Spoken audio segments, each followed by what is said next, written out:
What is a positive focus? Why is it important? How can you create a positive focus for yourself? If this is something that interests you, stay tuned.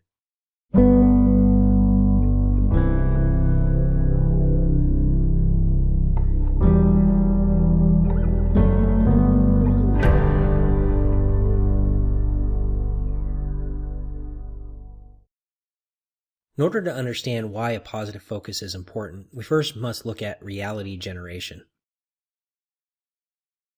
First, we think something, we're focusing on it. Then our feelings follow. And then we act upon it. Feelings follow your focus. If you've ever heard of the Vegas house rules or the house always wins, this is for a reason. This is because on the one side you have Vegas with their odds, and then you go in and you're trying to game that system. You're trying to win. So you're like, hey, I'm gonna bet money that I can win that 20% of the time and then leave with some extra money. And so the riskier the odds, the higher the payoff. The closer to 50-50 it gets, then the less the payoff you're going to receive.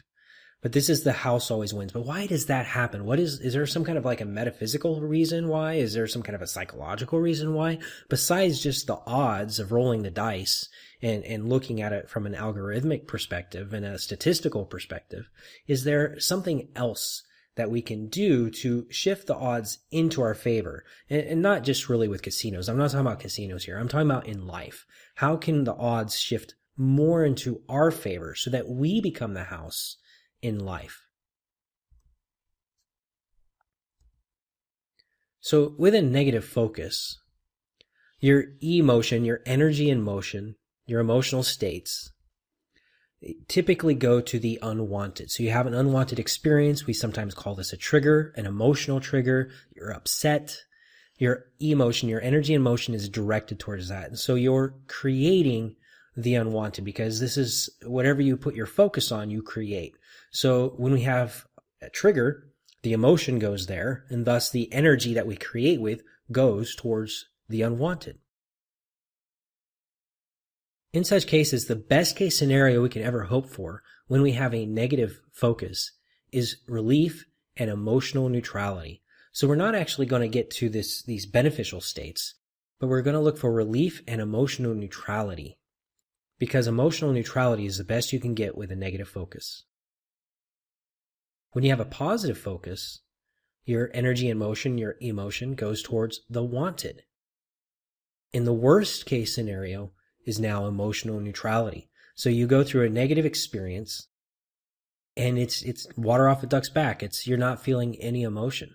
But when you have a wanted experience, now you're focusing on that and you're sending your energy into that. Your emotional energy is going into creating more of the wanted. And this is what's called a positive focus. A positive focus is not positive thinking.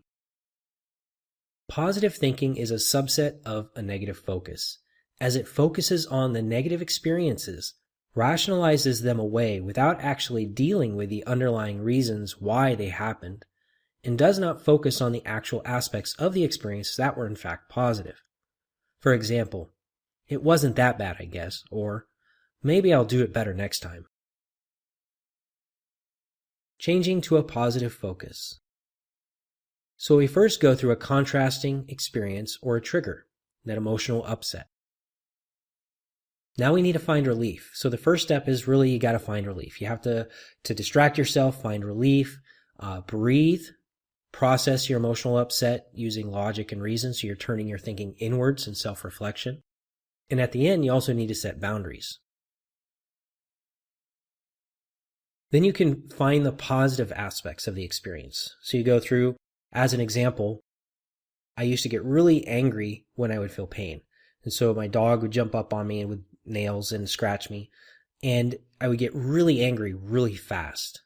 And so what I would do with this experience is I would breathe, find relief, and then I would immediately start focusing on the dog not being on me. So the dog's no longer on me, no longer jumping, walking next to me, and now I'm smiling, finding the positive aspects of that. I'm focusing on that. So this is where you want to send your emotional energy towards. You want to set it towards the wanted experiences. So you're smiling, you're forcing that smile, you're sending your emotional energy towards those wanted experiences. The dog isn't jumping on me right now. The dog is walking beside me, smiling. The dog is walking beside me. Yes, the dog is walking beside me. The dog is doing exactly the kind of behavior that I'm enjoying and that I like the most. And so it's not that you're training the dog in this way. You're training your own thoughts, and you're training where your feelings, your emotional energy goes. Smiling. Smiling releases endorphins based on your facial positioning. Yes, so if you force yourself to smile, your brain does not know the difference between a forced smile and an actual smile and releases those endorphins either way. Now, smiling, because you're releasing these beneficial endorphins, it limits and reduces the release of cortisol, which is the feel-bad hormone. In fact, cortisol can be just as addictive as these positive endorphins. Smiling also encourages parasympathetic nervous system function. So you have the sympathetic, which is fight, flight, tend, and befriend, and freeze. And then you have the parasympathetic nervous system, which is your regular nervous system when you are in a state of rest. So when you're sleeping, you're supposed to be in a parasympathetic nervous system. And now that's going to govern your digestive system. It's going to govern other kinds of aspects of your state of being, so that when you're in a relaxed state, this is definitely where you want to be. Breathing. When you feel upset or triggered, you can try breathing through it. You inhale through the nose and exhale through the mouth. You do this for 6-second intervals where you do 6 seconds in and then you 6 seconds out. And you do this for 3 minutes. And this is a heart coherence exercise from heartmath.com, which helps you get into a state of heart coherence, obviously. This helps you to basically connect to your mind, to your heart, and to be in a state of equilibrium. So you're in a state of neutrality and relaxation when you do this. You're definitely going to help yourself move out of the sympathetic nervous system and into a parasympathetic state. When you have an emotional upset and you're feeling triggered, you can process it. Processing asks why questions to discover the core limiting beliefs underlying the trigger.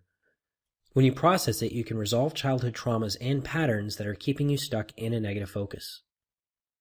And we've developed a system called the Unity process, which is an integral methodology that assists in processing your emotional upsets. I'll speak more on that in a little bit. After you've done what you needed to do, if you needed to process it, you're going to set healthy boundaries. And boundaries do not communicate what others should do, but they communicate what we will and will not do. Boundaries set a minimum standard for our participation. So they're not telling other people how they should act. They're just saying, this is the minimum standard for my actions. So if I'm going to give energy to a situation, this is the minimum standard. This is the minimum placement that the world's going to have to be in before I interact in this particular thing. We then focus on what we do want and what our expectation is for acting. So we first learn what we don't want. Well, I don't want the dog jumping on me. What I do want is I want the dog walking next to me in a normal state of being nice and relaxed. So then we're going to focus on what we do want after deciding what we don't want. And that's how we set boundaries. As mentioned earlier, we've created an integral methodology called the Unity process.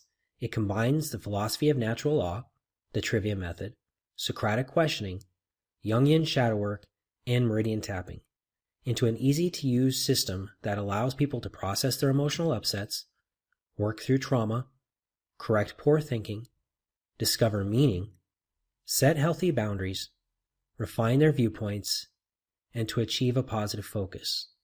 We practice this together in our groups and in our individual sessions. So if you have problems with the processing aspect of working through your beliefs and working through and taking your intellect and turning it inwards in self-reflection and working through your emotional upsets, then we have groups and individual sessions that can help with that. Clicker training. So clicker training is a nickname given to an animal training method based on a bridging stimulus, or the clicker, in operant conditioning. The system uses conditioned reinforcers, which a trainer can deliver more quickly and more precisely than primary reinforcers such as food. The term clicker comes from a small metal cricket noisemaker adapted from a child's toy that the trainer uses to precisely mark the desired behavior. When training a new behavior, the clicker helps the animal to quickly identify the precise behavior that results in the treat. The technique is popular with dog trainers, but can be used for all kinds of domestic and wild animals and small children. That was taken from Wikipedia. So how you use this with a dog is the dog is maybe doing one behavior in 10 that's beneficial. It's positive. But then 9 out of 10 times it's doing it negatively. And so you can focus on the negative and you can keep saying no, no, no, no, no. Or you can focus on that one time where the dog does it right, you click give a treat. And every time the dog does it right, click give a treat. So within around 3 days, what's going to happen is you're going to be able to take a behavior that was very negative, something you did not want, and you're going to be able to turn it into a wanted behavior through training the dog with clicker training. They're going to be conditioned into this new state, but it's because your focus is on the beneficial and on the wanted behavior rather than your focus being on the unwanted behavior. You're putting the dog's focus on the wanted behavior, and you're not putting the dog's focus on the unwanted behavior. So you're actually using a positive focus to train your animals. Operant conditioning is voluntary behavioral modification. And instead of doing it on someone else, in this instance, we are using it to train our own habitual thinking patterns from a negative focus to a positive focus. And this picture here is an example of what's called Skinner's box. So we're taking operant conditioning and clicker training, and we're doing it on our own focus. Now, did you know that you're already being voluntarily conditioned to have a negative focus? Voluntarily meaning that you're not doing this against your own will. You're actually doing it willingly, voluntarily. You watch Netflix. Many shows on Netflix are clicker training you for a negative focus. You go to the movies, same thing. Television and on your computer, you're being clicker trained, voluntarily I might add, for a negative focus. The mouse, Disney, yep. A lot of their things with, even from the very beginning, was very, very much negative focus. Always starting off with creating sympathy for a main character because they're without a mother or a father. There's always a death in the family somewhere, with a Disney princess, and then they have to go through life without this family member. This creates sympathy right away, starting with a negative focus. And this is just one example of many, but Disney is notorious at that. They've been taking a lot of franchises such as Star Wars and Marvel, and they're now starting to do clicker training to clicker train you towards Marxist ideas such as feminism, intersectionality, racism, and those kinds of things. You're also being clicker trained for a negative focus when you go on YouTube and Facebook because there's a lot of algorithms that are pointing you to negative things. And if you go through your newsfeed, there's so much negative stuff now. So many negative things to get you triggered, to get you upset. That's because they're using Facebook and they're using YouTube and the algorithms there to get you upset, to keep you focusing on negative things so that you will create more negativity in your life and that you will now be habitually predisposed towards negativity. So I'm going to teach you an exercise for clicker training your mind. I use a blackjack casino Facebook app to do this. So when you lose, I go emotionally neutral. I don't do anything. Nothing, no big deal, not focusing on it. But when I win, I'm emotionally charged. I raise my hands in the air, I force a smile onto my face, and I even say yay. So I'm forcing the smile because I'm going to release the endorphins every time I win. So when I see the win part, I'm forcing the smile, I'm releasing endorphins, I'm raising my hands over my head because the body language is also very important for emotional charge. Hands over your head is a receptive state, an open state for receiving. I am doing the body language with my smile and my hands over the head. I'm saying yay, and I'm consciously sending emotional energy towards the win. And whenever I lose, I'm just being blank-faced, and I just do it again until I win. And when I win, hands in the air. I don't care if I only win one hand in every 10. I'm going to clicker train myself to only give emotional energy towards the beneficial. Are you interested in supercharging your positive focus with a hypnosis MP3? You're in luck because I made one. I've been using Self-Hypnosis MP3s for the past 7 years on myself and my clients. With the assistance of my colleague and friend Talmadge Harper of harperhealing.com, we've developed the perfect blend of hypnosis-inducing binaural beats, a subconscious delivery script, and the most effective wording for supercharging your quest for a positive focus. Additionally, I personally record my MP3 hypnosis tracks, as my voice acts as a carrier wave for all of the insights Aline and I have gleaned over the past 7 years together, especially our understanding of what it means to have and maintain a positive focus. So all of the insights, who we become, who we are right now, when you speak, you're speaking that carrier wave, that vibration that carries with it everything that you've become.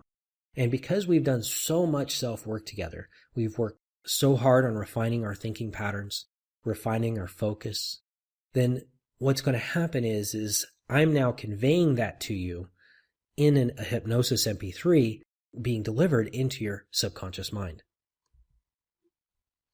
In order to gain access to our Positive Focus MP3, follow the link in the information section below this video. You'll receive 2 versions, one that will induce a theta brainwave state and one that will induce an alpha brainwave state, along with instructions on how to best use them. The alpha brainwave state is actually going to make it easier and encourage you to be in your parasympathetic nervous system. Or, if you would like some really deep sleep, then you can use the theta waves, which is based on the Schumann resonance.